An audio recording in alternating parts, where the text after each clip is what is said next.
Hello and welcome to episode 180 of Controller Club, the friendly face gaming space, a podcast where three friends from three continents share in one love, and that is video games. On today's show, Xbox had a partner preview showcase, and we will be drafting the most bankable gaming franchises. But before we get to all that, let's introduce our panel of hosts as always. My name is Kleinfeld, and alongside me today are two of my best friends in the whole wide gaming world, and a very special guest. First, coming to us from across the pond, it is the digital art daredevil himself, Tom Drew. Tom, how are you? How are things? What's going on?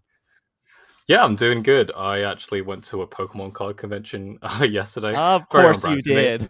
did. So let's just say my wallet is a little bit lighter, but I do have some more shiny cardboard. So that's what it's all about, right? That's what we're all here to do. No, but it's a fun time. Very busy. But yeah, pretty cool. Money does not come with you after death, but holographic Charizards, I'm pretty sure do. So you are Exactly. you are among friends here, Tom. Next up, it is journalist extraordinaire / the Australian abroad, Canadian in training, Lauren Rouse. Lauren, what's happening? The sun's coming in your room. It's sunny over there in Vancouver. I know, a rare moment of sun right at the moment that we record the podcast so it can shine directly into my eyes. We love to see it. And that's all the weather talk we'll be getting on the show today. We are cutting it off there. Next up, joining us for the very first time, a special guest, freelance games / tech writer, fellow Canuck, and I like to call him the tech with the specs, Steve Vegvari. How are you doing, Steve? Steve, what's going on? What's happening? Man, I'm so happy to be here. I mean, I'm a big fan of the show. I've been listening to you guys just absolutely kill it for so long.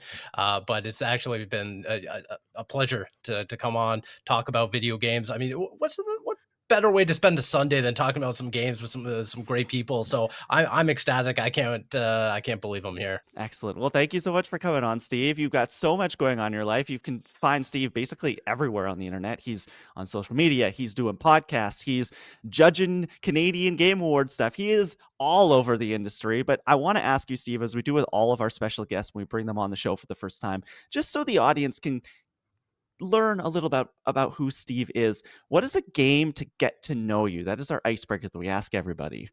I love that question, and for me, it always goes back to two, but I'll give you one, and it's Super Mario World. That is the game that kind of brought me into the gaming industry as like more than just like a passable like side hobby. It was like this is when I became like an enthusiast. This is when I started like dissecting level design and stuff like that. And that was me at like 5 years old. But like it was something that was way more than just picking up a Game Boy and just kind of, passing 30 minutes. This was like, oh, I'm in it. I'm finding, all the secrets and everything. It really changed my life. So that was the game. And man, I just wish I could play it on like the Switch in a modern setting, because I would just give Nintendo my money for that game again. But for now, I'll just play it on my Super Nintendo every time that I hook it up. Yeah, you're obviously, I guess, more of a worldy than a Super Mario Bros. 3 kind of person, because you I am. either fall into two camps there. Yes, and I've always been a worldie. Absolutely. Yeah, I'm a Super Mario World fan as well. I've been playing it over the last couple of days on this little handheld that I got, and it is just like, it's so good. Did you ever touch I guess you call it a remake on the GBA? I guess it'd be like Super Mario Bros. Advance 2 or 3. 2, yeah. Yeah. I did, and there was something about it. I can't remember because I never owned it. I only borrowed it from a friend, and I just remember that it was almost like, I don't know, there was just something about it that just didn't, after putting so many hours into the Super Nintendo version, that by the time I started playing this and picking it up and everything, I was like, it's just not the same. It's not for me. Interesting. Okay, because that was my introduction into the Mario World thing. That because I had the GBA, I had Super Mario Advance 4, which was Super Mario Bros. 3, and Super Mario Advance 2, which was World. And that's how I experienced both those games for the first time. And I was like, these are amazing. And then when the Wii came out and Virtual Console hits, it's like, oh, this is like, I can go play these originals now. And so it's kind of cool that they revisited them at that point, but we haven't really gone back. Like Nintendo hasn't done a Mario Bros. Remake ever, I guess, since then. Yeah, it's kind of weird, but fingers crossed that at some point I can just give them another $30 and just buy it. Well, you know what's coming one day. Exactly, one day, exactly. HD2D, Super Mario World. Let's get into the rest of the show. We'll start things off as we always do with the news we choose. Tom Drew, give us that intro. It's the news we choose. Yeah. Well, it's the perfect week to have Steve on because, Steve, I know you as the Xbox guy. You have the achievement unlock panel behind you in the background. If you're over on YouTube, you can see that there. So we thought we would break down the Xbox Partner Preview Showcase, which happened earlier this week. If you'd like to see a full live react to that, we did it over on our YouTube channel. It was a showcase. It definitely happened. Let's get into a bit of a breakdown, and then we can talk a little bit more about what we thought about the showcase itself. This is coming from the Xbox Wire. Daniel Pardis over there, he writes, the Xbox Partner Preview returned today, shining a light on our third-party partners with world premieres, new announcements, DLC reveals, and much more. During the 30-minute broadcast, we revealed 5 brand new games, released 3 that you can play today, and announced 9 new titles that will be playable day one on Xbox Game Pass Ultimate from partners such as IO Interactive, Bankable, THQ Nordic, and Future Friends, alongside other powerhouse developers. The broadcast kicked off with the world premiere of Armistice. I haven't had to say that out loud. The upcoming third-person action roguelike from publisher Fictions, and wrapped up with the announcement of Raji Kalayuga, a surprise sequel to 2020's action-adventure game Raji. We also showed a world premiere of Vampire Survivors Studio Ponkle's new game, Vampire Crawlers. Even better, all 3 of these titles will be available day one on Xbox Game Pass Ultimate.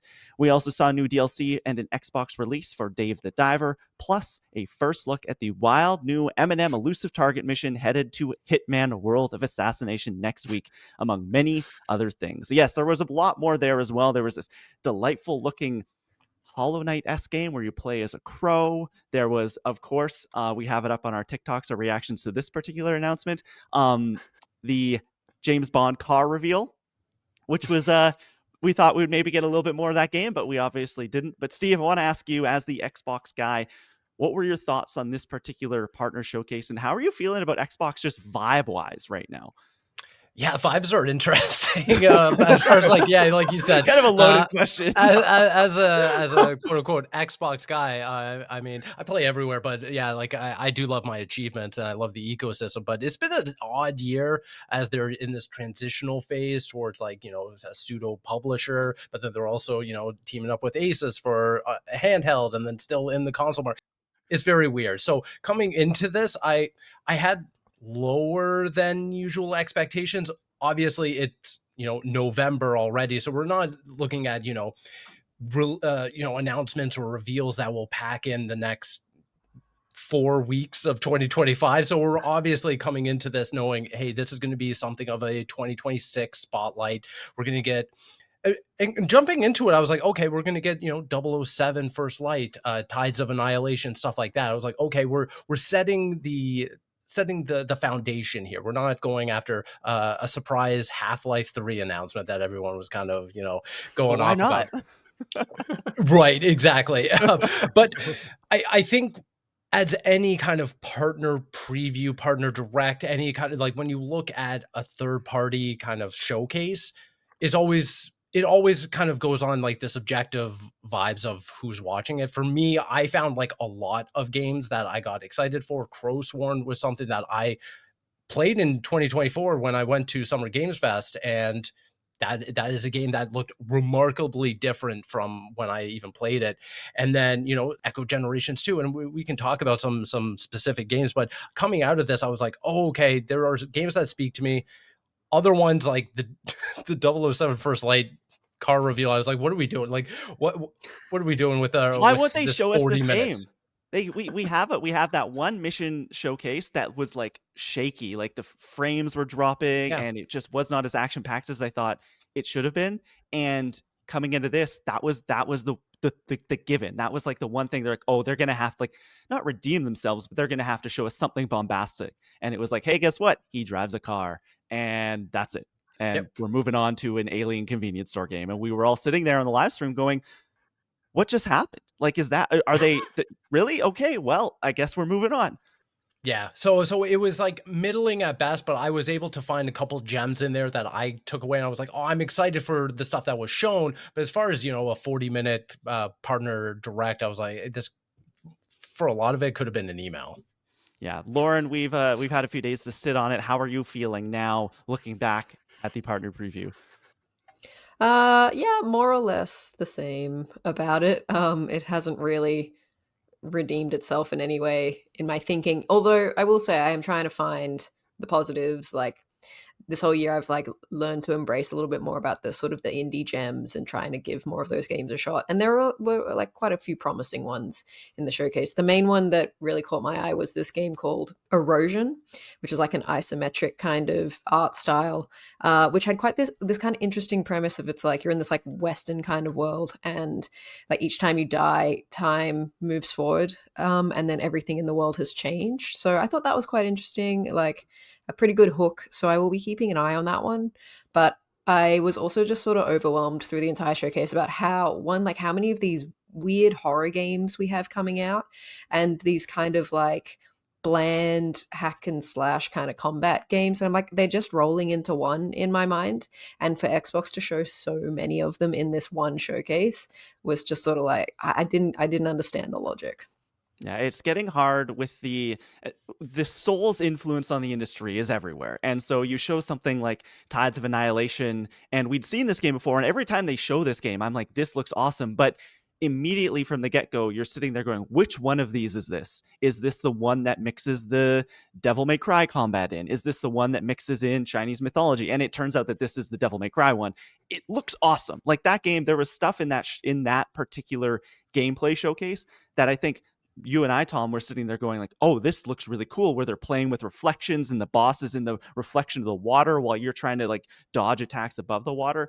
I thought that was really neat, but it is quite hard to discern with so many of them at this point. And frankly, like so many of these Souls games that when they end up coming out get forgotten. Like there's only a few, like Lies of P has really been able to capture that FromSoft feeling. I guess Black Myth last year got an audience behind it, but there's so many of them that come out and then are just kind of left for just like the bargain bin essentially. And that's a huge bummer. So it is quite hard to know what we're actually looking at when we get one of these. Oh, this is that new FromSoft like action game. Which one of these is actually happening here? But Tom, how did you feel as we have sat on it and let it marinate a few days later?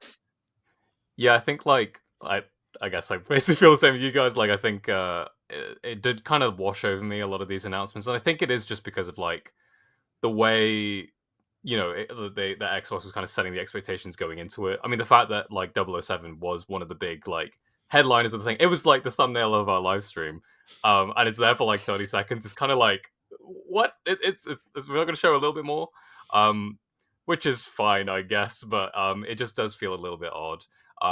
Yeah, I think like some of these games did look great, like the one Lauren mentioned, Erosion. I thought looked like a fun kind of art style and way of going about things. The big thing for me was Clover Pit, which is a game that's on Steam at the moment, but it's basically, if you're not aware of it, it's like it's basically similar to Balatro, but you have a slot machine instead, and you can get different buffs to kind of change the kind of symbols on the slot machine to get the maximum amount of combos as possible to maximize how much money you're getting. So the fact that that's coming to console, like that really excites me because I've had my eye on that game for a long time. Obviously still only on Xbox, so I actually can't play it still yet, but maybe one day it'll come to Switch or something. But yeah, like I think like also the fact that we were coming off of the State of Play Japan last week, which was also kind of middling, then we get this, it's kind of like okay. And comparing that to like Nintendo at the moment, where I feel like they're the front half of their 26 is looking pretty full at the moment. I'm just wondering what like Sony and Xbox are really doing at this point. But they're also at this like I say all this at the same time as like I'm trying to balance like 4 games at the moment. I'm not like I have a plenty to play, so it's we're like not starving out here. There's so much to play. Yeah, so I can't really complain, but I would have liked to see maybe 1 or 2 more things there at least.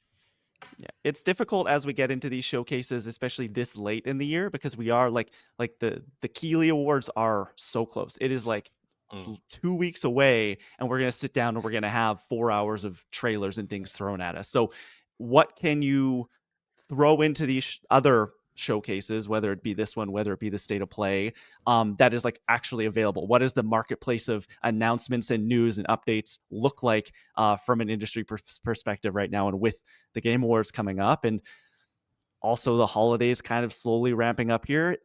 I don't think like a lot of these studios are really thinking about, oh, we should go out and put something on the state of play or go out and attach ourselves to Xbox Partner Preview. It's more, hey, we're either doing something the Game Awards or we're kind of slowing things down for 2026. But I want to ask you, Steve, overall of the showcase, was there something that like really, that was the one thing that you left, you're like, that's my game, like that is, I cannot wait to see what we get from that next? Yeah, it was Crowsworn for me. I played it at Summer Game Fest, like I mentioned earlier, and that game feels like such a great follow up to what we got from Silksong. I mean, that game had me enamored. To no surprise, if anyone knows me. So coming, off of Silksong and now getting an update on Crowsworn, I was a little disappointed we didn't get a release window or release date, but that being said, this game has long been gestating. It's another, Kickstarter game. So this is a studio actually from London, Ontario. So shout out to a Canadian made game. But yeah, it was just it looks great. It has all the great vibes, and it's doing something super unique. You brought up Lies of P, and to me, Crowsworn kind of feels like the Lies of P of this kind of Ooh, Souls like, where it's like we're that's a taking something comparison. like Hollow Knight, but we're putting such a unique and different spin on it to make it feel like its own, similar to what Lies of P did. So hopefully, by the time the game comes out, it can actually deliver on that promise, the one that was made, back in Summer Game Fest when I actually got to play it. But that was the one that really stuck out to me of like, hey, we're building towards a future release. We're imminent. And hopefully, yeah, they could just kind of land, have that landing.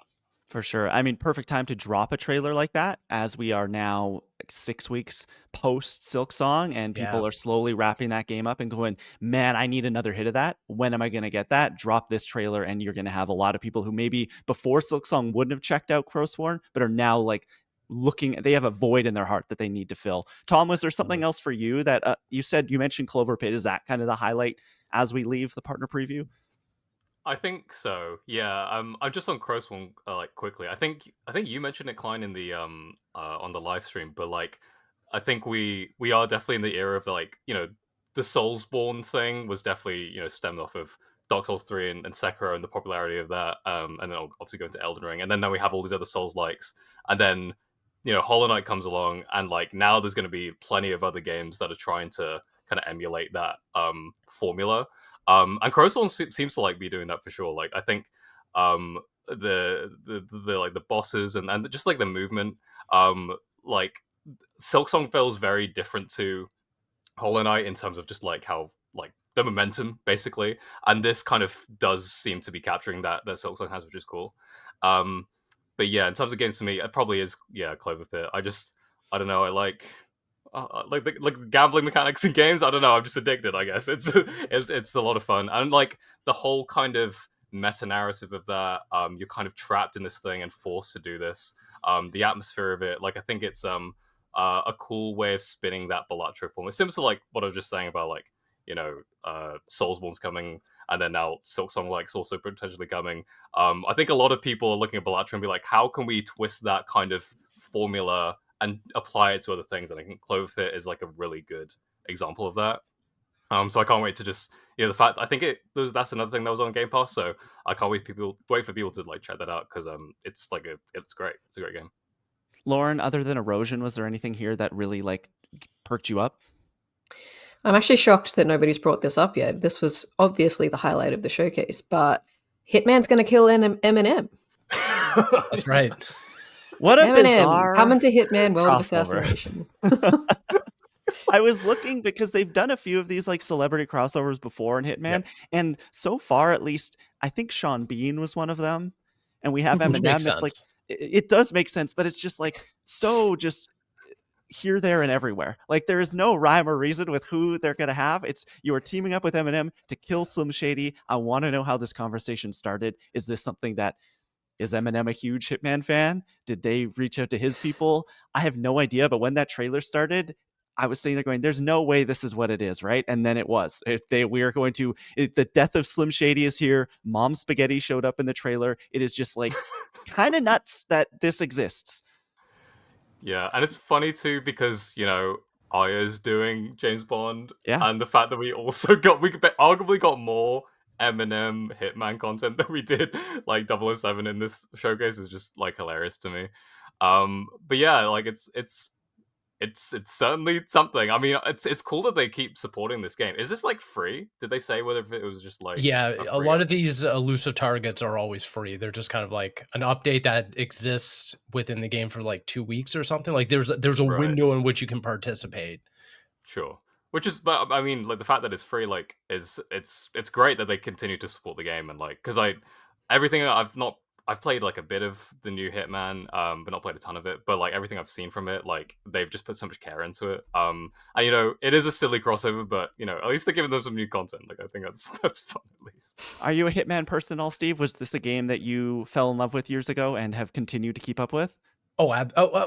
Keep up with? No, only because there's a treasure trove of games and it's impossible. But between the 3 games, absolutely, I've put in cumulatively like over 100 hours. I just went and looked it up, and on top of Sean Bean, they also had Gary Busey and Van Damme. So they're really going after the entire spectrum of whoever just wants a partnership in this game. Yeah, their Whoever partnership needs the team must buck, be yeah. having so much fun. They have a whiteboard of like 300 names, and they're just throwing darts at them. And like, okay, oh, it's 1000%. gonna be Eminem this month. Oh, Sean Yeah. Bean next month. You're right. There is no rhyme or reason. Like I'm trying to just even like decipher a pattern or anything of like, I can't figure it out. No, and it's not like I think a few years ago, I haven't kept up with my Eminem lore in a while, but a few years ago it was like the Death of Slim Shady was one of it. It's not like there's like some tie in here. It's like, oh, he's going out on the Death of Slim Shady tour. We're gonna bring it in. That was a long time ago. Yeah, And that album came out last year, I believe. So I mean, like, it's not even all that relevant anymore. It seems like he's trying to stay relevant, though. maybe. And what better way to do so than showing up in Hitman? Honestly, to your question and point, like this is something that would bring me back and like make me want to reinstall it just to go in because of the absurdity of it almost. See like Eminem versus Slim Shady and kind of what Agent 47 will do in this scenario. Like I think it's so bizarre that it almost elicits a reaction from the community. For sure. I think it's cool to bring in these like celebrities and have them show up in a game like Hitman. I think I have the utmost respect for these big names who are willing to do it and willing to be killed within this universe. Like it's not just, oh, Eminem's teaming up with Hitman. It's like you're going to murder him. Like you are going to murder his alternate personality in all manner of ways. God, That is feels there so anyone? wrong.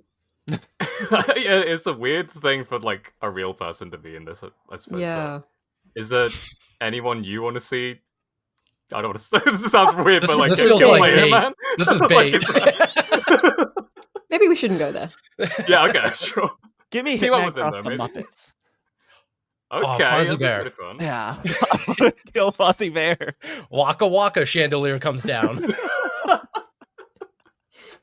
Oh, okay. I think that's going to wrap up our Xbox talk for today. Also, a quick shout out this week Xbox 360 celebrated its 20th anniversary. Every time one of these dates comes around, I'm like, geez, that time is a heartless bitch. it keeps coming for us. Tom, give us that news outro, please. It's the news we choose. Yeah. And we're moving on to the meat and potatoes of the episode, the most bankable gaming franchise draft, an idea by Lauren Rouse. Lauren, do you want to do a quick intro? Where did this come from? What are we doing? Oh, sure. Are we going to have some fun today? I hope it's going to be fun. No, I can't take credit for this. I heard a similar idea being discussed on The Town with Matt Bellamy's podcast where they were doing most bankable film franchises. And I was like, oh, that's quite interesting. I wonder what that would be in video gaming.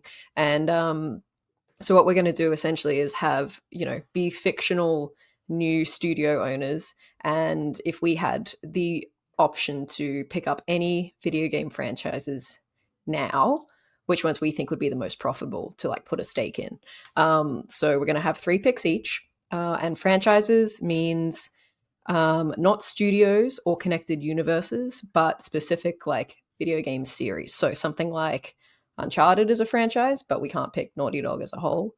But something like Spider-Man and Wolverine would be separate franchises. So that's kind of the mentality we're going in with. And we're also going to have one bonus pick that is a video game franchise that has been dormant or doesn't have any new games in development or even rumored to be in development that we would like to revive and think that would be profitable nowadays. So that's basically the gist of it. You can like justify your franchises any way you see fit, like why you think they might be profitable. It could just be sales numbers. It could be like they would get really good merchandising profits. They would make a really great TV adaptation, something like that, like how you would justify this pick. Yeah. Anyone have any questions? Makes sense to me. Are we going through our 3 and then our dormant one, or can we pick the dormant at any point?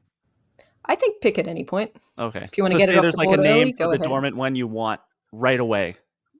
You could take it. Sure. Yeah. Cool. Okay. So I have, and I swear this is completely random, determined the draft order. It is a snake draft as we do here on the show. That means you go like 1, 2, 3, 3, 2, 1, 1, 2, 3. So whoever's on either end will get double picks as we go through it. The draft order today, drum roll please, is Tom Drew picking first. Shocked. Me picking second. Lauren Rouse picking third, and Steve, sorry, you are the guest, but you got the corner at least. God, I'm not very you good are host. picking last. I know. Hey, Wheel of Names, it doesn't take any prisoners. Okay, shout out Wheel of Names. I do pay them on the side to Oh, never Yeah. mind then. Tom's like 3 drafts in a row picking first overall. But I guess we could just get started. Tom Drew, you have the pick of the litter here. Who are you taking with 1 of 1 in the most bankable gaming franchise draft? I mean, if I am going first, I feel like I have to take this one off the board because it's the biggest. It's not even the biggest gaming franchise. It's the biggest franchise in the world. It's Pokemon. It's got to be Pokemon, okay. right? Okay. It's on. I'm literally wearing a Pokemon hoodie right now. Like I mentioned, I went to a Pokemon card convention yesterday. I mean, like the sales numbers of the game speak for themselves. The fact that they've expanded it, like I said, it's the most profitable franchise like ever. They've expanded to cards. They've expanded to the shows. They've got a theme park coming in Japan soon. And even with all of that, I feel like there's still room for them to expand even more than they do. I'm not just talking about the fact that they probably should make their games a little bit better. Like I think they should put a little bit more money into their games. But even just like, the fact that like they're only just doing. I mean, they've done like Pokemon themed like theme park stuff before. But with how popular Pokemon is now, the fact that they're only going into it like next year is kind of surprising. And also the fact that they have like the Pokemon Center in Japan, but they don't really have that anywhere else other than like pop-ups every now and then. So I think there's still room where they're leaving some money on the table because I mean, if there's a Pokemon Center in London, I'd be broke for sure. So yeah, I think Pokemon, it's just got so much potential. Like, I mean, it's a genius thing. Like all these pocket monsters that you can pick from, which obviously they're making new ones all the time, but you've got your Gen 1ers, the people that love the 151, and they can just go back and reuse those, remix them, give them Mega Evolutions, give them different variants, and it just sells so much. So, yeah, Pokemon's where I go. It was going to be, I think, one of the first 2 that went off the board, simply because, as you said, it's like it is the biggest entertainment franchise in the world. We just got numbers from Pokemon Legends ZA's first kind of few weeks on the market. 5.8 million physical copies worldwide in its first week. The highest selling physical game of 2025 in just 1 week of sales. That's crazy. That's kind of insane, and that's not even counting digital. So, Tom, this is it's a smart pick if you just want to print dollar bills, no matter the quality of anything that you're producing, it seems. That's the thing. We've talked about it. Like, they don't even need to really try. Like, these games come out half the time. They don't run. It's just like, you guys are brutal. Jesus. No, I love this. I love this. Tear it apart because, I'm totally in agreement here. Yeah, like they just it's a license to print money. They don't even have to try, really. So yeah, it's a fair pick. Mm-hmm. We'll go to me with the second overall pick. I think that this would have been my number 1, but I can see why you would pick Pokemon, Tom. I'm going to pick the biggest, just like pure gaming franchise in the entire world, Grand Theft Auto. God damn it. Yeah, of course. You can release one game every 13 years or whatever it is, and it's going to be the biggest entertainment launch of the decade. The GTA 6 next year is going to break every single record in the book. It could be so much worse than GTA 5, and I think that just sheer hype. It's similar to what we just saw with Hollow Knight Silk Song, where I think that game, no matter the quality of it, was going to sell a lot just because the anticipation was larger than it ever could have possibly been. So yeah, GTA, come on, Rockstar. What I would do is I'd be like, hey, guess what? Maybe we don't take like 2 decades to make a game, but good things take time, you know? That was my only drawback in thinking about picking GTA, is that it takes so long now between franchises. So it's kind of like, even by the time it comes out, after you've paid people for 12 years to develop it, can it even recoup the cost? Like, that would But be then interesting. you also have GTA Online, which is just also continuing to print money every single day while you're making the next GTA. That's the reason it's taken 13 years, because they've sat back and gone, we can take our time. Like, we don't need to rush. People are buying shark cards or whatever it is to get their new car every few weeks. GTA 5 has continued to be in the top. I think it just broke back into the top 10 highest selling games of the year after being ducked out for a few months. But it's like, That's wild. 13 years old, and it's still going to be one of the top 10 best-selling games of 2025. Who's left that doesn't have this game? Honestly. Ironically, it's also the most stolen game Yeah. from stores. Okay, Lauren, your first pick. Okay, well, those were both obviously on my list, but cannot take those anymore. So the next one I was thinking of is Spider-Man as a collective. So Insomniac's Spider-Man. I think the 3 games that they've released so far have been insanely successful sales-wise, but also just this brand synergy with Marvel and the MCU and everything that's going on with the movie side and the entertainment side. I think it's become like, Spider-Man's one of those everlasting figures who will always be popular, no matter what, whether it's comics, games, merchandise, theme parks, whatever. Like, that character is so iconic and continues to sell. And so I think that continues in the game space as well. And it's kind of known that there'll be a Spider-Man 3, even though it's like not really officially announced, but I think it's only going to continue to grow. Like, I'd be surprised if they ever stopped making these games.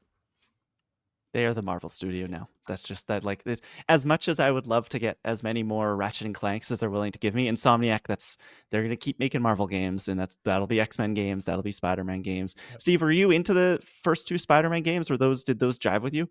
Of course, yeah. I thought they were all great. I think they only get better as, they continue to learn from the last one. So as much as I am a Ratchet and Clank fan and a fan of Resistance and everything else that Insomniac has ever done, Resistance. That's a name I haven't heard in a very long time. Sunset Overdrive too. It just makes sense that they're obviously in bed with Marvel. They're going to crank out these properties because they're just printing money hand over fist, and they're good at these games. So can you really blame them for wanting to do something that they're passionate about?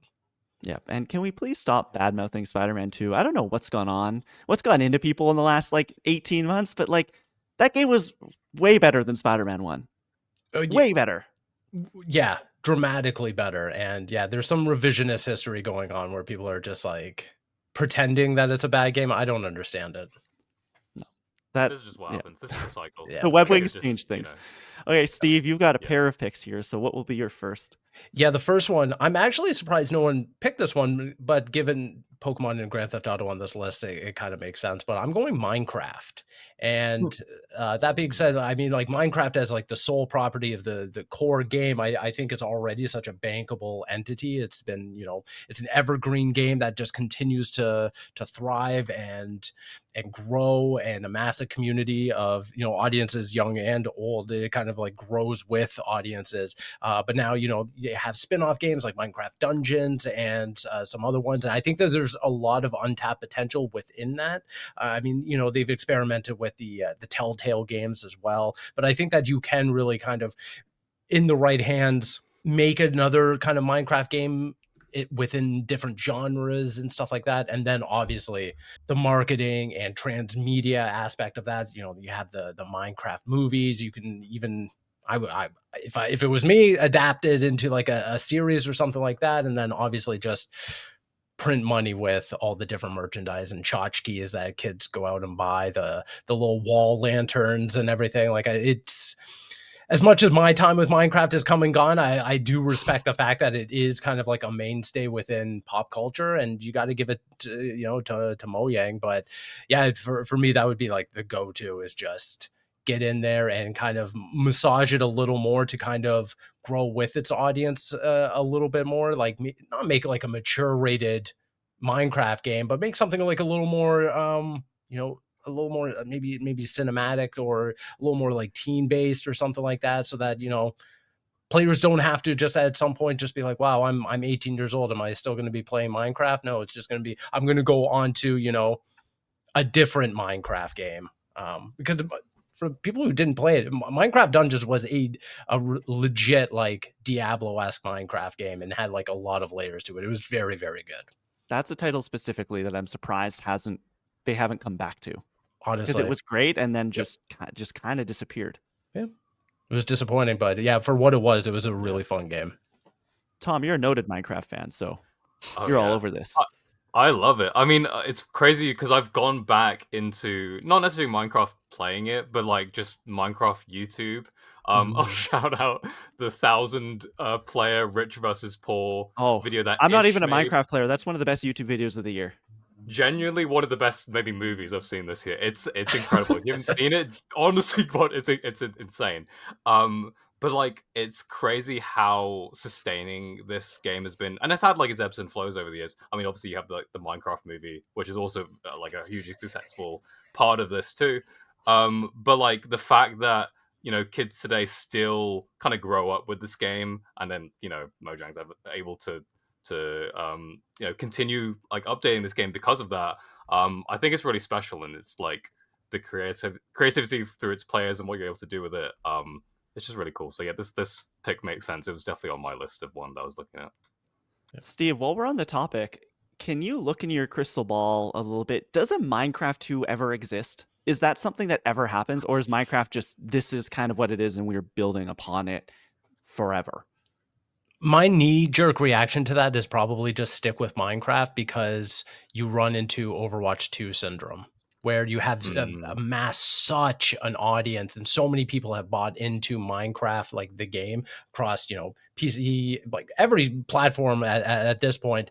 I think to introduce Minecraft 2, you would have to revolutionize what Minecraft is to justify that, or just update the game in perpetuity and just kind of add on to it, and just kind of give people value within that purchase, and kind of extract it in other ways, like the movie, for instance, and merchandise and everything like that, versus try to get a quick pop of another $60 and risk dividing your audience and dividing players perspectives and everything, and upsetting your community. I just think that that's very risky, and we've seen that with games like Overwatch. Yeah, that is, both those games are Xbox titles now. That's true. Both those games fall under the Xbox umbrella, so you never know. Steve, your second pick. Yeah, I'm going with God of War. Damn. I thought I was going to be able to sneak that one later. I'm sorry. No. This one to me just kind of makes sense at this point. It is kind of PlayStation's mascot. Kratos is, such a face for the PlayStation ecosystem, and the brand as a whole, that, yeah, I mean, between 2018 and then everything else, Ragnarok and Valhalla that has come out, it's just built such a thriving community. And then we have that Amazon series that's in development, and I think that there's still so much untapped potential. I mean, the merchandising alone, I think that you can really get into some like pretty cool collabs out there, and kind of put the God of War branding out there in so many unique ways, and then different games continue to really just push this franchise as PlayStation's marquee game. And it doesn't even have to be like like what Sony Santa Monica has done. We've heard that 2.5D side scroller, the Metroidvania, but like, yeah, just kind of go all out. There's so many different like pantheons within God of War that you can kind of explore, that why not just kind of double down and just go Egypt, and maybe even re-explore something like the older games and remake those. Yeah, I think God of War has so much potential that kind of gone untapped right now. It is crazy we're still talking about this franchise more than 20 years after it originally debuted, right? Like, this was a franchise that I guess it was 1, 2, 3, and then Ascension. And after Ascension, I remember when that was coming out, like, it was kind of like, oh, this is done. We have, and there was the PSP games, and it kind of felt like it had run its course, and then it completely reinvents itself to the point where when you say God of War game now, people think of something and it isn't that original vision. It is the 2018 God of War, which I think is like, that is a perfect example of how you can bring something back from the depths and completely revitalize it for a new audience. And I don't know if any of you guys have seen this, but this has been like hitting my TikTok algorithm. There's apparently a Hindi movie on Netflix that has stolen the sequence between Kratos and Baldur and just like reskinned it. It's actually wild. It's 1-to-1, and I'm seeing it on my TikTok feeds. I'm like, that's God of War. That is the power of God of War. That this movie has just stolen one of the coolest sequences in video games ever and just reskinned it. Now, I hate that they're stealing, but I want to see it. Like, I want to watch this movie now because it looks awesome. Yeah, I think God of War is super bankable just because of that ability to reinvent itself and go into potentially different mythologies. I think what will be interesting is if they can move away from Kratos and still be successful. Because if you want to follow the kind of linear story that they've been setting up, at least in this newer iteration, it's kind of, they've made some big swings with story that makes you wonder, like, how much more can this character do? So I think that will be a test on whether they can, even if they just do like a half game, like the Miles Morales thing, just to test out whether there are other characters in the game who could still live in that world, but also like be bankable in that world, I suppose. Yeah, they'll just have to make Atreus not such a wiener. Yeah. bit of a problem. Yeah. Not there. Hey, Lauren, your second pick. Okay, I think following Steve's lead, I am going to take something that is just one of the biggest franchises and just continues to rake in money. It's going to be Fortnite. This game makes billions of dollars a year with its seasons, with its skins, with its cosmetic items. Like, it's kind of just an easy win. Like, it's memeable. It's got that young audience on lock. And, like the ways they've expanded, which is really strange, like having artists do concerts in Fortnite. Literally every movie that comes out or anything that comes out has like a tie-in character and things like that. So I just think that like it's already expanded so much, but there's still so much more that it can do in perpetuity. So I think that's probably one of the biggest franchises out there. It was going to appear here somewhere. Yeah. It's crazy how the game keeps coming back. Like the fact that, they'll drop K-pop Demon Hunter skins like really quickly after the movie comes out. I'm like, oh, I guess I got to drop cash for that. Or like they just had the Simpsons season. It's still going on at the time of recording. Mm-hmm. And I'm like, well, I have to have Marge and Flanders. I can't just leave them by the sidelines, of course. And it's weird how it's like, yeah, it is a big like, at this point, there are like original skins they do and stuff, but a lot of it is like drawing in this IP. But it does kind of feel like this weird like synergy between all the stuff that they're bringing in. It kind of all weirdly fits together in this bizarre way. But yeah, I mean, like, I'm surprised it's honestly lasted as long as it did, because I remember back in 2018 when I got into it, when they did the like Infinity War collab with Thanos, I was like, this is fun and goofy, but like, how long? Like, surely this is like, it. But then, 7 years later, and it's still going. So that's like insanely impressive for something to go on for this. I remember when this game was dead. Like, I remember when they debuted this trailer at the PlayStation 4 console reveal, and it wasn't this game at all. It was this base building, wave based, like tower defense game that came out, flopped on its face, and they're like, what do we do? What's popular right now? PlayerUnknown's Battlegrounds. Let's try that.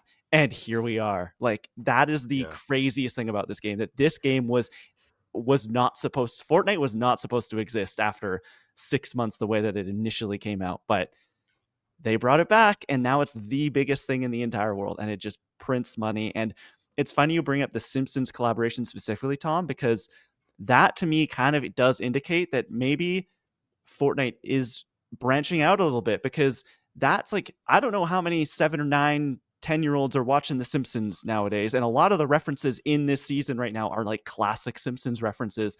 And I don't think this is going to be something we get a lot, but earlier this year we get like Leonardo DiCaprio's character from One Battle After Another in this game, and it's like they're almost like it isn't just for the kids anymore. It's like, hey, we have collabs for the village olds as well, and I think like that is a untapped resource for this game in particular, because there are a lot of people our age, even older, who really enjoy Fortnite, and it has kind of become a third space for them. And like I kind of dip in and out of it. I am someone who is like, oh, I will play a season and get really into it and have fun, and then go, okay, I'll leave again. Right now, The Simpsons are out, and I've wanted to check that out and see kind of what Springfield looks like. So I'll dip my toe back in, and maybe one day when they bring in like, I don't know, they do an Avatar Last Airbender thing or whatever, I'll decide to dive back in. And I think that's really cool. Like I think that is something that this game can secure their like next 10 years with. It's like, okay, we can continue to do these like the get the kids playing and be the talk of the playground, but like, can we get everyone else as well? Well, I think that's exactly, it's kind of bread and butter, is having these companies out, like external companies like, you know, Disney with the Simpsons, is coming to Fortnite and being like, well, if we dedicate enough resources to have a Simpsons series and Springfield and everything, it's going to expose a whole new audience to something that is within, you know, our age demographic and everything. And that can generate its own money, because you have all these, you know, companies and properties that might not really vibe with a younger generation, but through Fortnite, they might want to tap that well. And that's something that will continue on and on. We'll go to my second pick here. There are some names that, like, if you'd asked me this question even like 5 years ago, I would be like screaming from the heavens right now. And maybe I'm a prisoner of the moment and scared to say them, so I won't. I think I'm going to do Super Mario. And when I say Super Mario, I mean 2D, 3D platformer Mario. Like the Mario platformer games, they can, especially 2D Mario, they sell. And they like, it's just, I'm all about printing money here today. And I also love Super Mario. I'd be happy to have him on my team. But 2D Mario sells incredibly. 3D Mario sells very well, not as well as 2D Mario, but he is video games to a lot of people. Like he is gaming's Mickey Mouse and still continues to be. Yeah. And like kind of what I was saying with Pokemon, like it's crazy how they're like now tapping the potential of Mario even more. So like with the movie, like with the theme park stuff, so they're now like getting those footholds in to bank on this character even more so, because they're already doing extremely well with the games, but like the fact that he's like a multimedia guy now is kind of crazy to see. Like growing up with, you know, this guy that everyone knew, but it's like you experience it with the video games, but now he's everywhere. So it makes, yeah, this pick would make sense. He was, if you hadn't picked him, I would have definitely picked Mario. So okay, Tom, you have your second and third pick here. Second and third, yeah. I feel like my, actually no, there's one pick that isn't Nintendo, but it was quickly looking like it was going to maybe be all Nintendo themed. But this pick will be Nintendo, because the other major side of Nintendo versus Mario, Legend of Zelda. I've got to go with The Legend of Zelda. Obviously a very popular franchise, but kind of what Lauren was saying about, like, you know, with God of War being able to reinvent itself. The Legend of Zelda, the fact that franchise has been able to reinvent itself constantly and capture people's attentions. Some people like, you know, your Wind Wakers. Some people like your Breath of the Wild, your Ocarina of Times. Some people love all of it, like I do. But the fact that they just continue to find new ways to interpret this franchise and keep it fresh. It just shows how much like longevity it can have and has had, because it's been around since the NES. Like it's kind of crazy that like it's had so many different iterations and all of it encompasses Zelda. Yeah, like similar to what I was saying with Pokemon, there's still room to grow. Like we got the movie obviously on the way. We sort of saw our first look with that, but like if we don't even have, like, you know, they announced Super Nintendo World, but like there's no Zelda stuff there yet. Maybe there's like room for expansion there at some point, but even in like Lego, they have Lego Zelda now, so it's it's everywhere, which is cool. So yeah, Zelda's my pick. Yeah, I was going to be very surprised if I got all the way out to my third pick without anyone else getting Zelda. So yeah, it kind of makes sense. I'm a little disappointed, but good call on that one. A franchise that notably like did not sell for a long time, and then It's it wasn't true. until Breath of the Wild where it had its Breath of the Wild moment, as we've come to like dub every franchise that doesn't sell well going to the Switch and selling gangbusters. And so now, like, if we're just projecting forward, I think Breath of the Wild is going to have a lasting impact, not necessarily on the format of the games themselves, but the anticipation and the sales. Like, people will get excited for even, I think, a traditional Zelda game as we move forward, and like the next what I would call in the line of the Ocarina games, whenever they announce that, I think it will be just as hyped up because people had that Breath of the Wild experience and gave this franchise a try and have now fallen in love, jumped into Tears of the Kingdom, and are waiting for the next adventure. Plus the movie. This movie is going to be so good. I hope so. I really has to do. be, I have please. so much emotionally invested in this movie being good that if it's not, I don't know, man. It has to be good. Yeah. Tom, your third pick.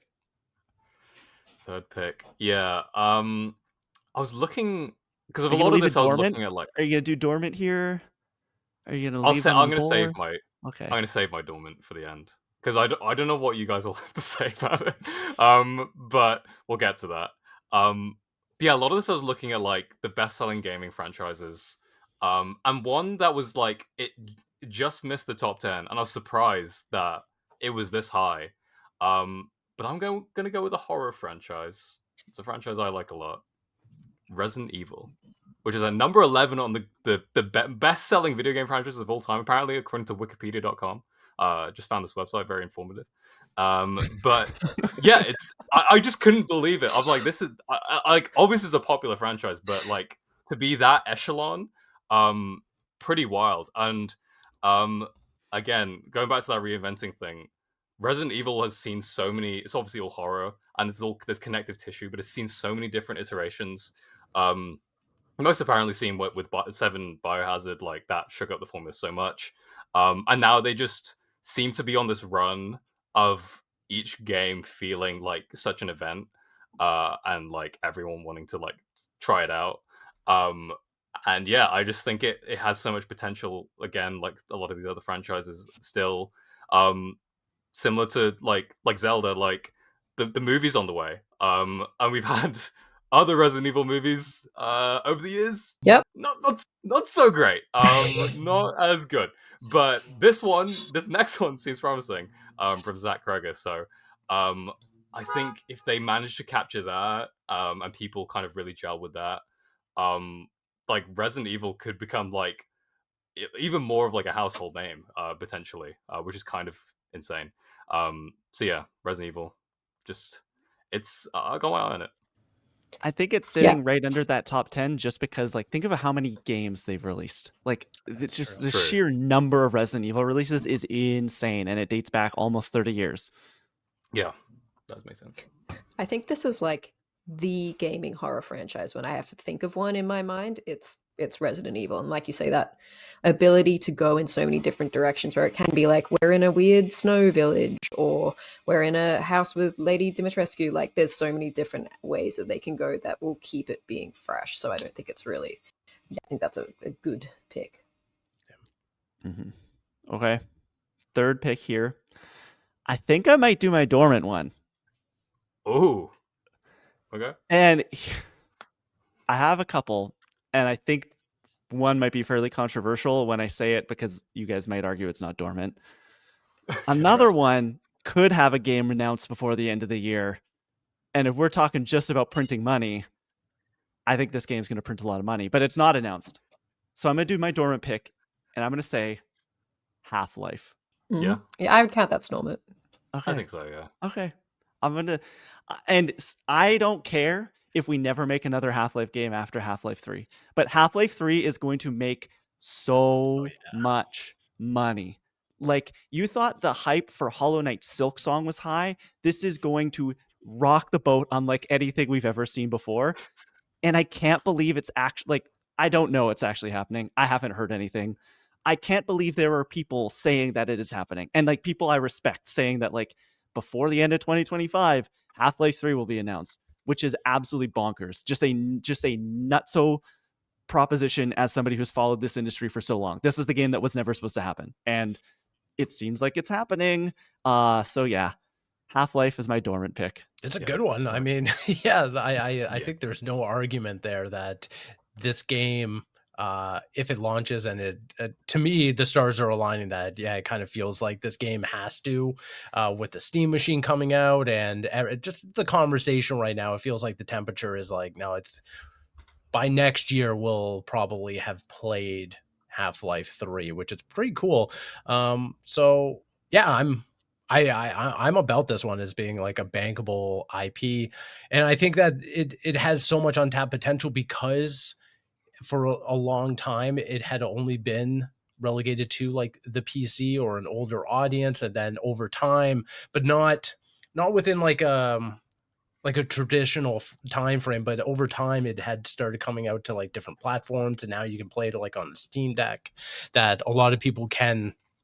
It's a lot more accessible than when it first arrived. So I feel like Half-Life 3 has all the potential to really capture an audience and kind of reignite what this franchise really means to people.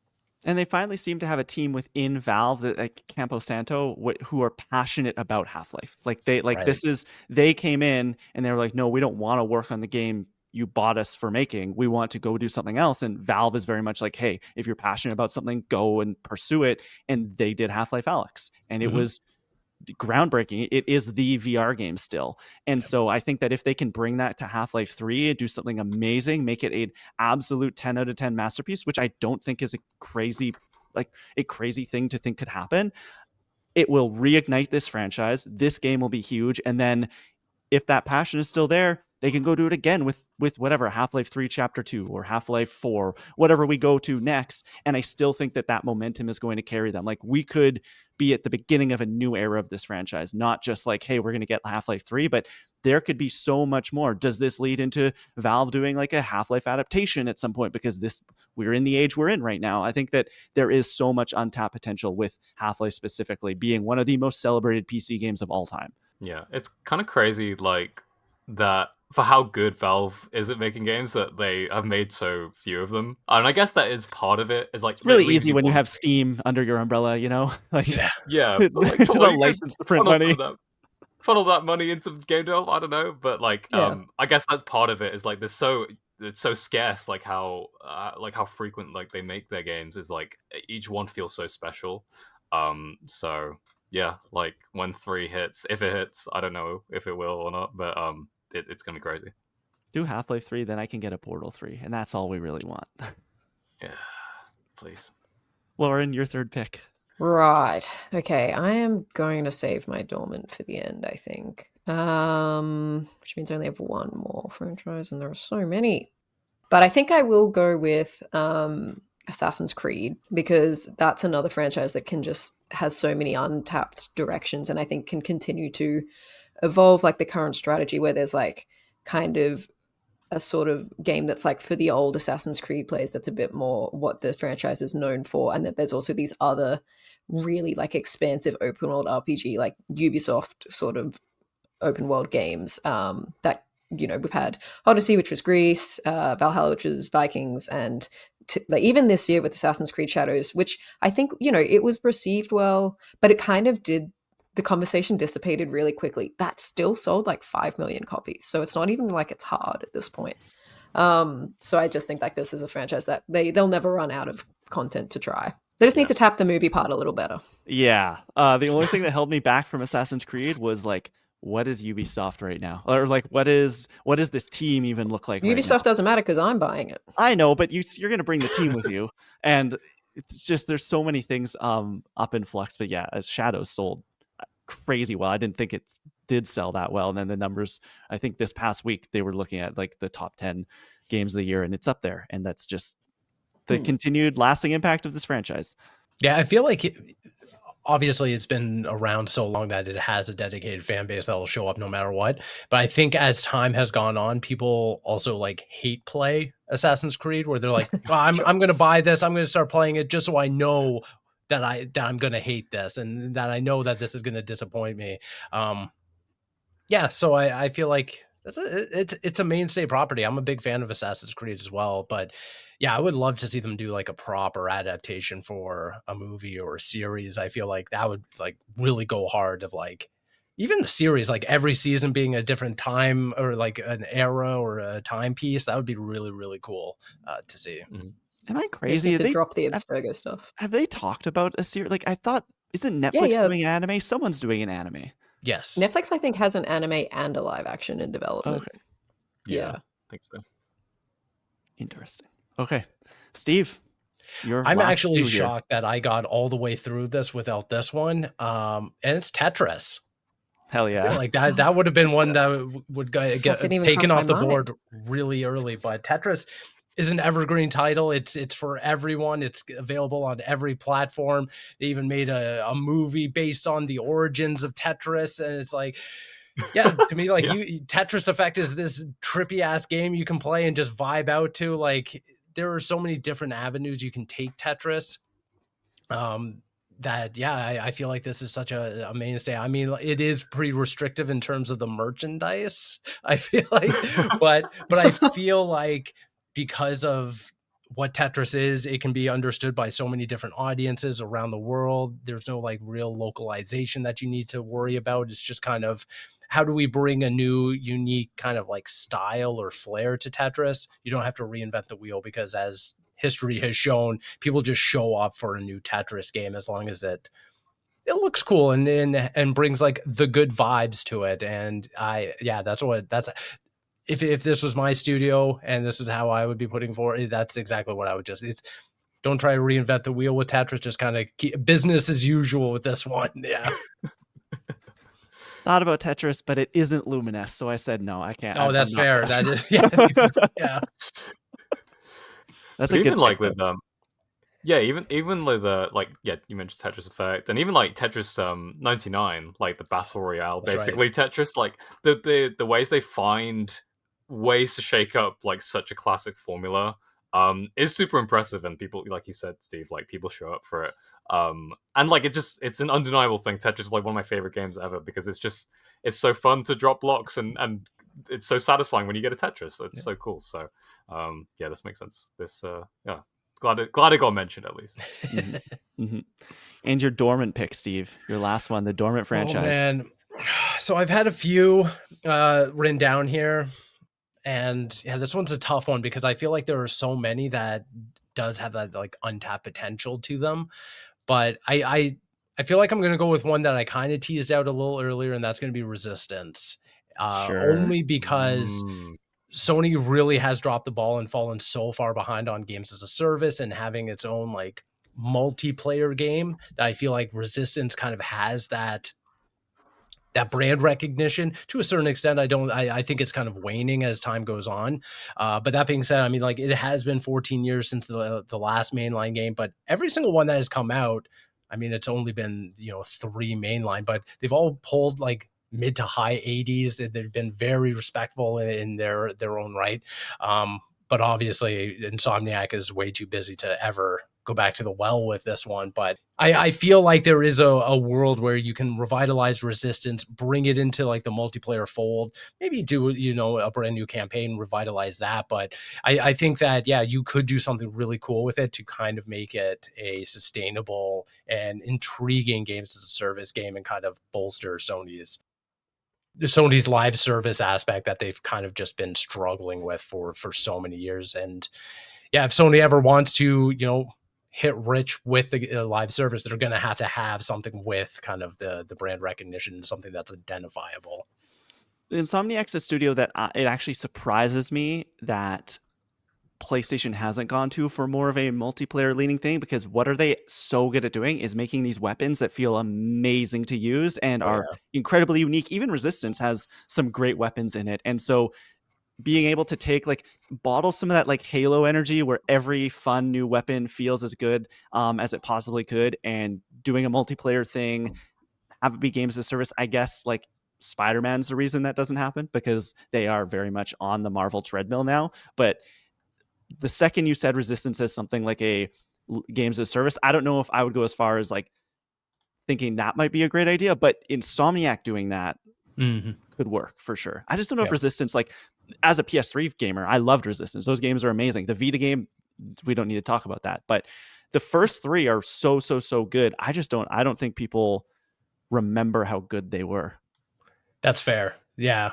Yeah, I feel like a little bit of it is coming through like rose-tinted glasses, but at a certain point, like Resistance had the opportunity to be a Halo competitor, and Sony kind of dropped the ball in that regard, and kind of just didn't give it the love and attention it really deserved. Lauren, your final pick, your dormant franchise. Yes. I've gone back and forth on this the entire draft, but I think I've decided, and I think I will go with one of my own personal favorites. I would love to bring back Spyro. And the reason I think it would be successful is that there seems to be like a distinct lack of like mascot platformers on Xbox and PlayStation. I know that Spyro is now owned by Xbox, but I'm sure like, there would be some sharing. So yeah, like outside of Nintendo, there aren't really these big 3D mascot platformers for this sort of new generation. And I think Spyro is a way that would bridge that gap. Like we saw with the Reignited trilogy, whole new generation gets to enjoy the games. And then all of the people who grew up with those games got to re-enjoy it. And it sold really well and it was great. And I think if Toys for Bob was going to do that Spyro game like they did with Crash, like it would be very successful. And also the other reason is like Astrobot was just so successful. And I think that that like opened up the marketplace for them to be like, look, we can still do this in a really fun way. And I think going back to some of those classics like Spyro, like let's make them a franchise. Let's make them like the level that Mario and Sonic are. Like we can bring these mascots back. I'm surprised it hasn't, especially after all the Crash stuff we got Me in too. the last decade. Like it felt like a perfect next step of bringing another one of these classic PlayStation platformers back to life, and it just didn't happen. Yeah, as someone who went back and played the Spyro Reignited trilogy like this time last year, actually, I went through 1, 2, and 3 back to back, and I fallen in love with those games again after playing them for so long as a kid. But yeah, I would definitely be down for like a fourth Spyro game that kind of modernizes the franchise. That would be really, really neat. Toys for Bob, I don't know if they teased specifically that, but people were reading into like when they went independent and put out all those announcements. They're like, oh, all the branding's purple now. And they were talking about like dragon imagery and things like that. I'm surprised we haven't heard anything from them at all about whatever this game is that they're making with, I guess with Xbox, because they said that their next independent venture would still be partnered with that console maker. Spyro, good one. Bring it back. Elijah Wood should voice him again. Okay, my last pick. I'm surprised this name hasn't gone off the board, and I'm surprised I'm going to take it. But here we are. We're talking about games going forward. They've had their moment. This is a game that had a massive moment and is only going to have bigger moments as we move ahead. I am taking Animal Crossing. I think that whatever this next Animal Crossing is going to be, who knows? It's going to tell a lot, though. Because was it a lightning in a bottle, like perfect time, perfect place with the last game, or is this like going to be another massive success? Was that the start of something new for this franchise? Who knows? It could go back to it like Animal Crossing has always been fairly popular and has sold fairly well, but it wasn't what New Horizons? Yeah. See, I don't even know the name of the Switch game. New Horizons. It wasn't what New Horizons was. And so I think whatever this next game does is going to be very, very telling about what this franchise looks like into the future. But I have a feeling that it is going to blow up again. Maybe, of course, not to the heights that it was, because there was a little bit of a perfect place, perfect time element in there. I do have a feeling, though, that a lot of people who got on at New Horizons will continue to ride this train into whatever this next game is. And who knows? Do we get park stuff with this franchise? Does an Animal Crossing TV series or movie ever happen? Like I can see that existing at some point. So I feel good about that. My only hesitation about Animal Crossing was that aspect of like, I think the fact that it came out during the pandemic was the large factor in its success. But at the same time, I'd never played an Animal Crossing game. It got me to buy a Switch. So I'm sure I'm not the only one that it was that happened to. And I'm obviously like waiting here for the next one and we'll be playing it. So I think there could be like a returning audience factor that will make it super successful. And like, yeah, like you say, the ancillary elements, like the potential for adaptation, for merchandising, for theme parks is so untapped. And I think that will come. Like I was in the Nintendo store in New York and the little Animal Crossing merch section just like had my attention. I had to restrain myself. But, you know, more of that will, of course, make it super successful. Yeah, I think this like franchise really turned from like a game that a lot of people were like, oh yeah, I remember playing that like as a kid, to now like it really becoming like more of a household name. And now it's going to be like a lot of people are like, oh yeah, I remember playing that during COVID. I'll play Yeah. the next one. Yeah, I think it's going to be.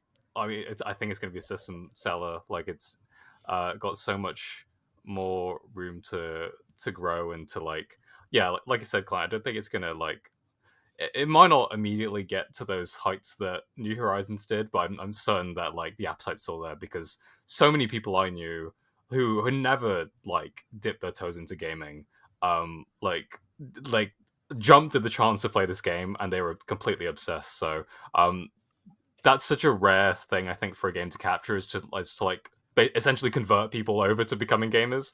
You don't see that like too often, and for this being one of those franchises that can do that, it's super cool. Okay, Tom, your dormant pick, the last pick of the draft. What's it going to be? Oh, God. Bionicle still out there. So well, not a gaming franchise, but if I could pick it, it would be definitely Bionicle. This is probably going to be a little bit out there. I don't know how this is gonna people are gonna react to this, but I think this franchise has potential, and I'm kind of shocked that Nintendo hasn't come back to it at this point. And it's Kid Icarus. Ooh, Whoa. good call. Okay. Because Oh, Kid Icarus Uprising on the 3DS, acclaimed game, sold very well on the 3DS as well. Not like a major success by any means, but it made a decent dent for sure. And I'm just shocked with Nintendo putting stuff on the Switch and like it just things would just sell. Like they put a new 2D Metroid on the console with Dread that sold amazingly. They did that with Pikmin, sold amazingly.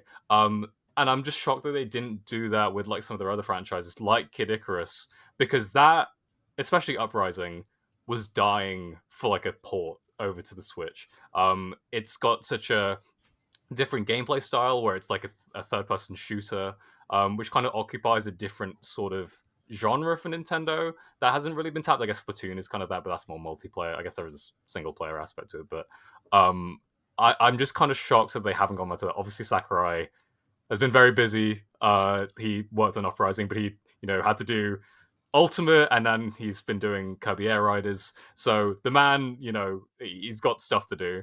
But even just like giving it to a third party developer to just even port it over or do a new game entirely, I think the game, having done well reasonably on the 3DS, I think it has kind of if they were to bring it back onto this like Switch 2 at this point, I think it would give this franchise a new audience and potentially not maybe get to like the heights of like Animal Crossing necessarily, but maybe rise it in the ranks of people's kind of Nintendo franchises.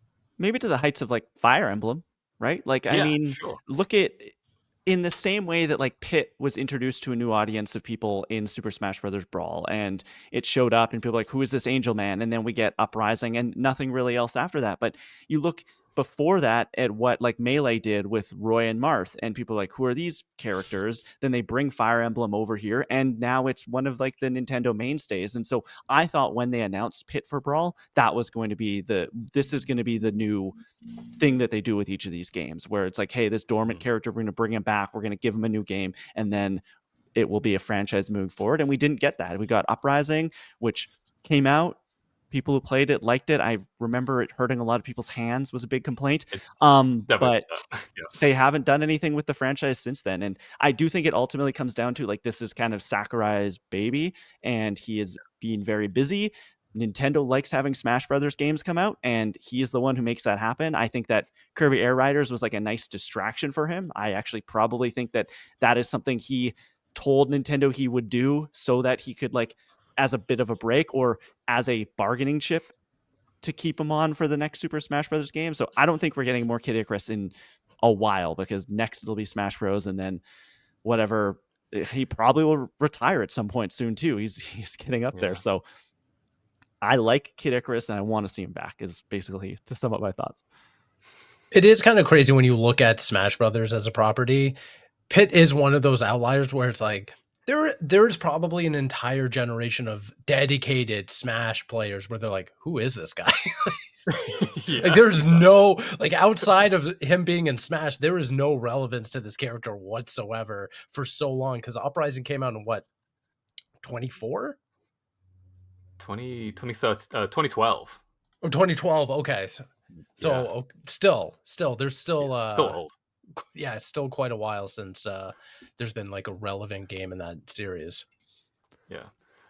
This is why when they do the Smash Brothers movie, they'll cast Pit and then be like, who's that guy? Yeah. And then they'll make a game based off the movie, and then they'll be like, okay, great. Now we have a game. Now we know who Pit is. Yeah, just wild. I don't think at this point. I think if they were going to return to Kid Icarus, they would have at this point. But I just think there's something there. So that's our draft. Our teams have been picked. I will say it's notable. The words Call of Duty were not mentioned today, which is interesting. Just well, I don't know if that's a prisoner of the moment thing, state of the industry, but yeah, Call of Duty, which was the titan of the franchise for so long, not taken in today's draft. Any honorable mentions that we want to shout out they were thinking of? The one I thought I might get some pushback on when I was doing Dormant was I thought about taking Dark Souls. Ooh, that would have been a good one. Yeah, because we haven't gotten one. Dark Souls 3 was almost 10 years ago, close to that. And obviously some people might consider the lineage of, like, is Elden Ring a Dark Souls game? Not by name, but it kind of is. So that's the only thing that, like, held me back from that. But any other honorable mentions? So many. My big one was Street Fighter. That's just, like, it's one of the biggest fighting game franchises. Again, another, like, franchise I think that's got some untapped potential. We've got, again, another one where it's like there's a movie on the way, so that will get it in front of more people potentially. But that's the big one that I had.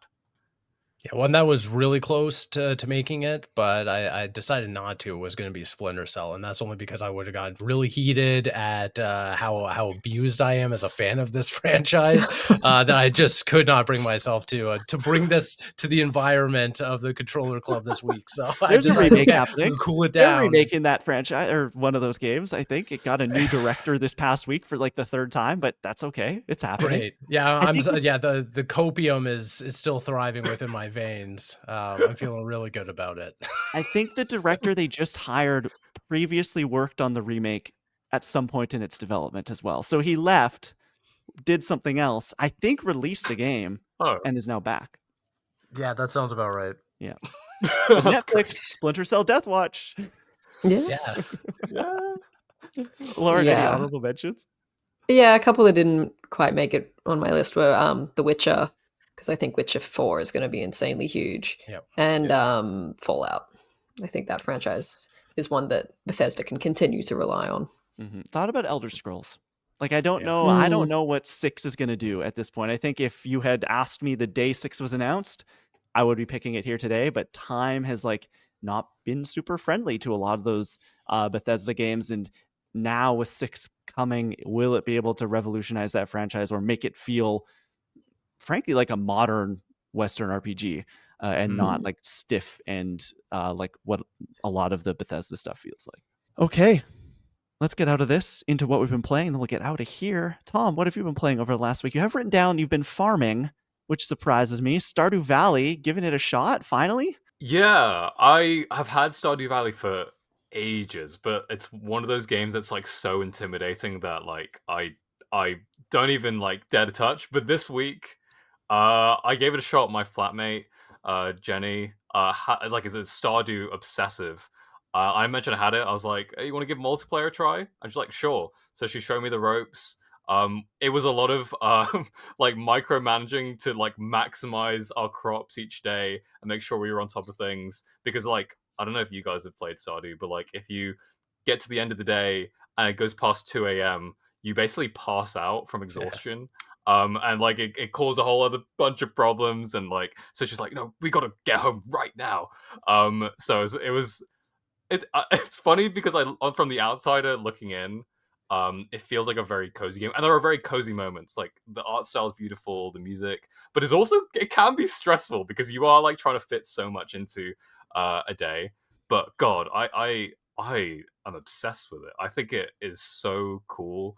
I knew it was like a game that I'd be interested in. But just playing it, there's so much attention to detail, so much more depth than I thought. Like in terms of like the relationships, the actual map that you're in, and where you can go.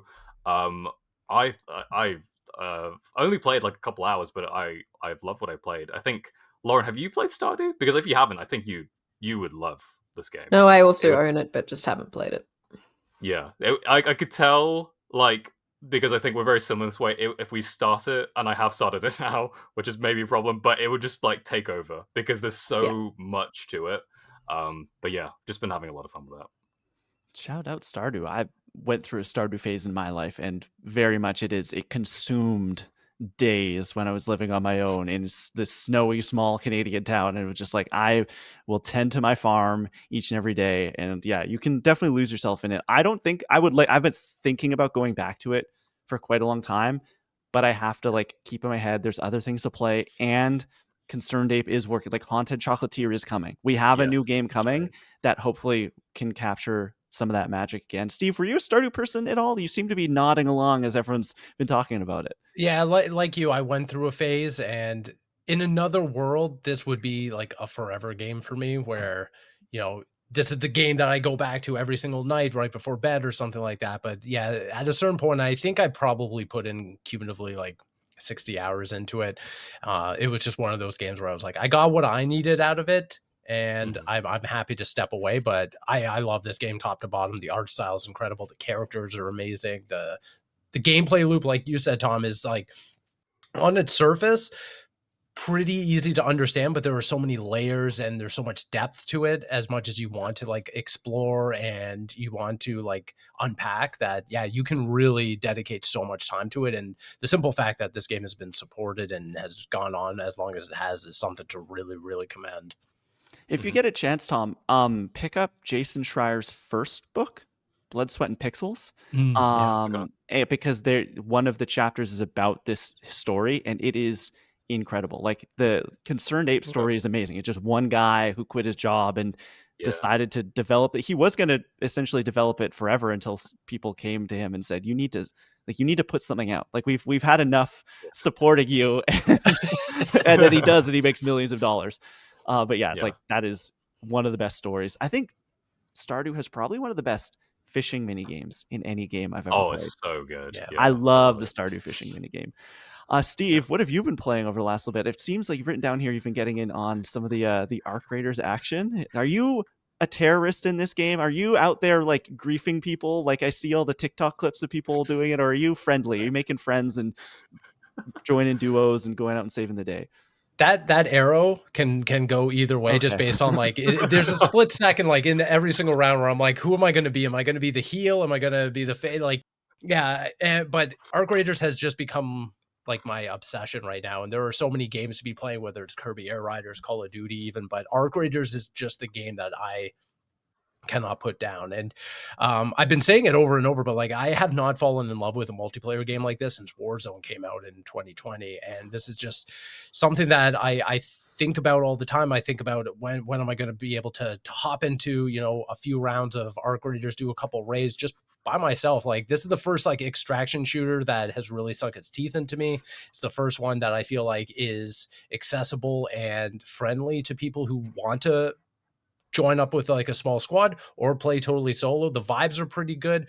Klein, like you're saying, like there is this spectrum of people who go into this game and are totally friendly and willing to help you and like throw up the emote of like, hey, don't shoot or whatever. And then you can kind of, base your trust on that. Or there are some griefers or people who like to, play a little toxic. And I think that's what makes Arc Raider so interesting, is that you go into each one not really knowing who to trust or what the situation's going to be. And overall, like I've been putting in, I think, upwards of like 60, 70 hours at this point, and none of my runs are the same. It's all about like the user generated stories of like getting in there and maybe finding, a large arc, and all of a sudden there's like 5 solo players who are teaming up together to take down this like behemoth of a machine.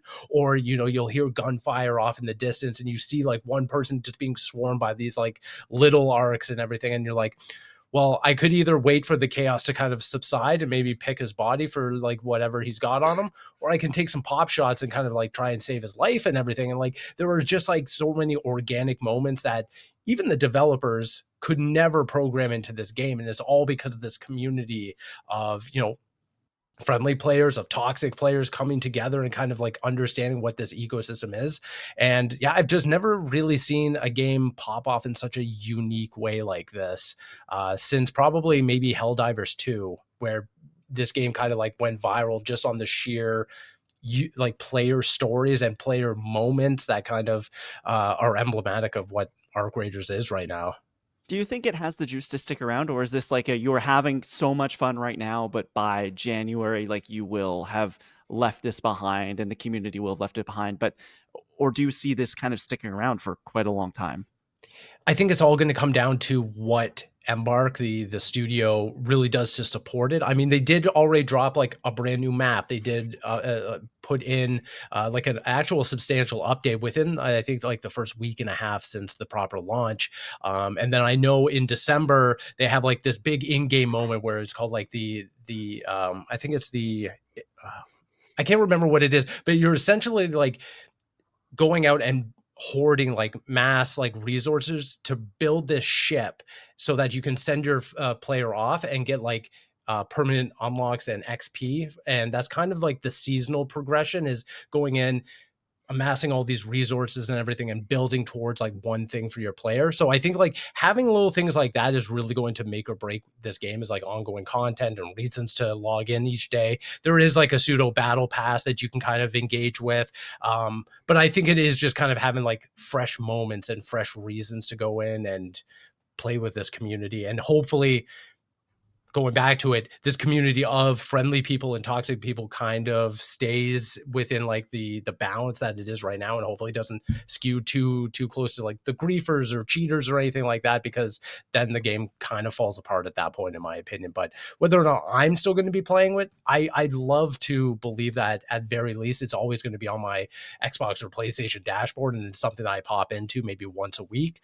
But right now it's an everyday kind of thing where at the end of the night I'm popping in for an hour or two and just kind of playing on my own, just vibing out, or being a little toxic Timmy out there, just having a blast. Yeah, this is the number one game that I am most jealous of, I think, of 2025 that I haven't started playing, just because I've been watching a lot of content. I've been consuming kind of what people are thinking about it. And when I first saw it, I was like, what makes this different than any other extraction shooter? And I think it's just like a level of accessibility to get into this idea of like going and doing these runs, collecting resources, bringing them back, and just doing that over and over and over again. And I think it was Blessing from Kind of Funny mentioned that this is what a like Walking Dead game could be, or like this is what the Last of Us factions could be like, could feel like. Sure. And ultimately we never got that game, but I think it's capturing some of that energy of there's computer controlled enemies out there, the arcs,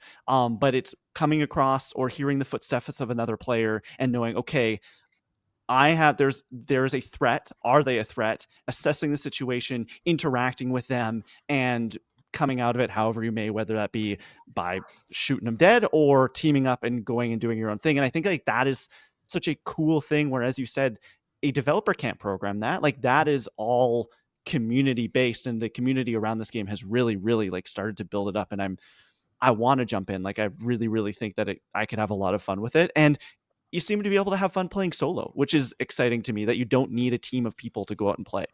That's right. And the way I've been explaining it to people who have been interested is that it's a casual game for people who want to play it casually, or it's a hardcore game for the people who want to play it, like almost akin to like an Escape from Tarkov or an extraction shooter of that kind. But yeah, you can totally go in solo, just kind of vibe out, collect your resources, like I was saying, upgrade your workbenches or your weapons and stuff like that, and build towards like, you know, the in-game quests, or build towards like your own quest, like of like, I want to go out and I want to build towards like upgrading my assault rifle or something like that, so I'm going to go after these specific resources. Or you go in and you're like, I want to go in, you know, grief some kids, I want to go in and you know, take down some of the larger arcs as a team and everything like that. Like, you can kind of curate your own experiences like that, and I think that kind of flexibility and freedom is kind of unique in its own way.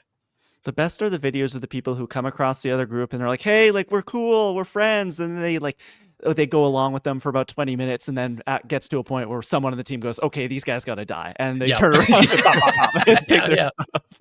Yeah. Oh, man. Arc Raiders. I got to give it a try. Lauren, what have you been playing over the last week or so? It's funny, I'd forgotten until Steve just mentioned it, but I have been playing Helldivers 2 again.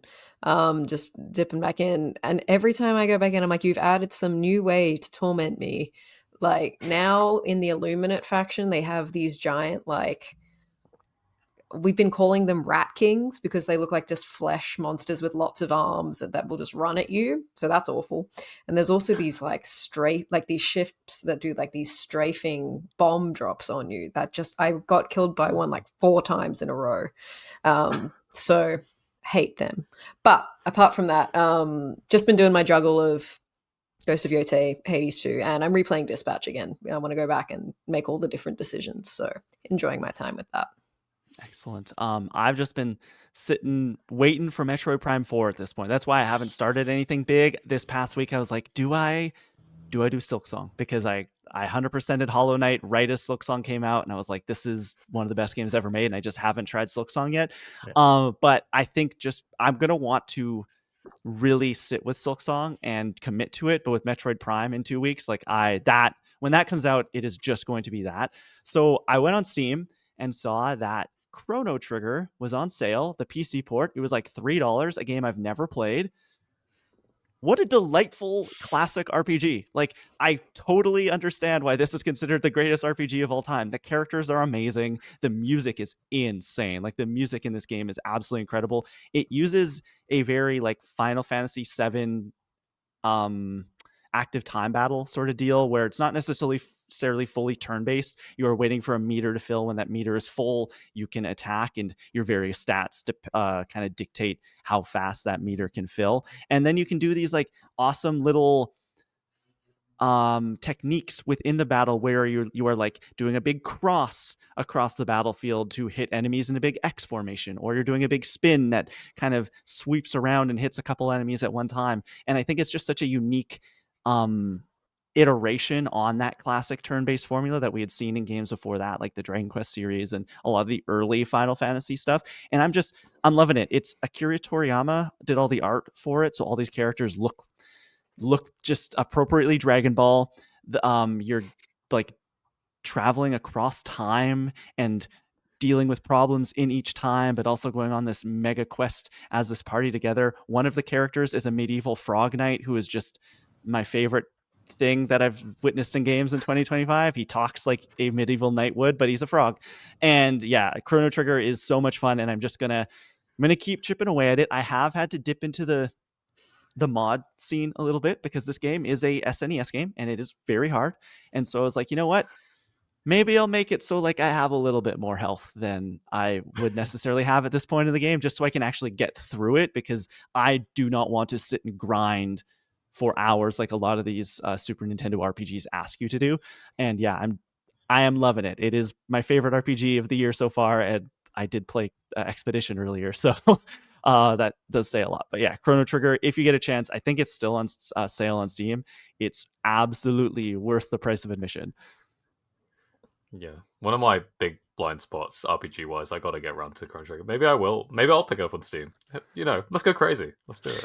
Final Fantasy VI also on sale, and I was looking at. I'm like, that's another blind spot. Like that. These are the two big RPGs that are like missing from my gaming catalog, and so I think after this I might do that. But there's so many things to play. I still gotta do Silk Song. Metroid Prime's coming. Tom, let's hop in the comment corner before we get out of here. Do we have any comments this week from our wonderful listeners at home?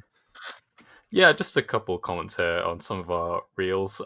We posted some YouTube shorts, reels, TikToks, whatever you want to call them, about some of the various movie adaptations that are happening at the moment. So one here from @na_it's clipped on one where we talked about the Zelda movie and some of the images from that.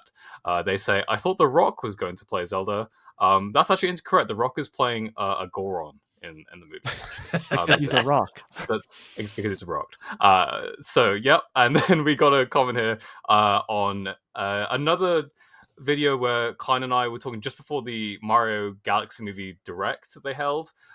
Basically talking about whether Yoshi should talk, whether he should have a voice. And @Bowser and Thomas Rocks 2009 chimes in here and says, please Nintendo give Yoshi a normal voice. So we'll see if that happens. Steve, do you have an opinion on whether Yoshi should be voiced, not voiced? What do you think about the Yoshi debacle in the Mario Galaxy movie? I think it's easy. I mean, like, if The Rock is going to be out there doing the Zelda movie, get Kevin Hart in as Yoshi. I mean, he's almost as tall as him, right? That's true. That makes sense. And there's the clip of the show, everyone. That's incredible. Oh my God. I love that. Please let that happen. Oh my God. Oh man. Okay, so for this week's Comment Corner question of the week, I want to ask you, what do you think is the most bankable gaming franchise? You can let us know over on YouTube, or if you're watching on YouTube, down below this video, or on Spotify, podcast services around the globe. Also, as always, please go follow the show @Controller Club Pod on Instagram and Blue Sky, @Controller_Club on Twitter, and @Controller.club on TikTok. Please rate and review us wherever you're listening right now. 5 stars, 5 stars. It really helps out. Steve, thank you so much for joining us. Where can people keep up with you? What do you have going on in your life? If they want more Steve, where can they find it? Well, first off, thank you so much for the invitation to come, hang out. This was a great little conversation. Loved the vibes this episode. So this was a great little opportunity. So I appreciate it. But for everyone out there that wants to keep up with me, find my work, I'm across the internet @Vegvari. You can also find my written work over on iPhone in Canada, Pocket Lint, and so many other websites. But for the most part, if there's a social platform, just type in @Vegvari and I'm right there. Excellent. Lauren, what do you have going on in your life, and where can people keep up with you? You can follow me @LRouse19 on the socials. Like I teed up last week, I did interview Critical Role for the Mighty Nine. That's been my big thing the past month, and all that footage and the interview and article are up now on the Direct and the Direct's YouTube page. So go check it out. Great stuff. And Tom, what about you? If you got some sick poke polls that you want to check out, where could they do that in relation to Tom Drew? Yeah, you can find that @TomDrew on Instagram, Blue Sky. Basically, everyone on the internet, like you just mentioned, posting my pulls, posting my pickups, Pokemon-wise. So yeah, if you want to see some shiny cardboard, check it out there, Tom Drew Art. Excellent. And you can keep up with me everywhere. I'm @TheKleinfelt, TheKleinfelt. That's going to wrap up another episode of Controller Club. As always, thank you so much for watching and listening. Now, let's get gaming.